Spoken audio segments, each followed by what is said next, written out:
اس لیے قرآن مجید نے ہمیں حکم دیا وقال ربکم، اور کہا تمہارے پروردگار نے۔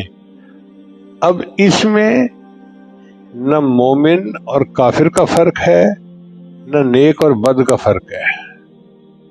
یہ نہیں کہا کہ ایمان والوں دعا مانگو، کافر بھی مانگ سکتا ہے، اس لیے کہ ان کا رب بھی اللہ ہے۔ نیک اور بد کا فرق نہیں کہ نمازی ہو تم دعا مانگو، جبے والوں پگڑیوں والوں تم دعا مانگو، نہیں، پینٹ شرٹ والے مانگے، جو مرضی مانگے، ہیں تو اللہ کے بندے نا۔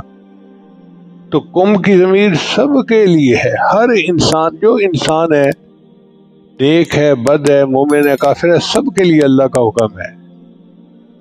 وقال ربکم، اور فرمایا تمہارے رب نے، ادعونی، مجھ سے دعا مانگو، استجب لکم، میں تمہاری دعا کو قبول کروں گا۔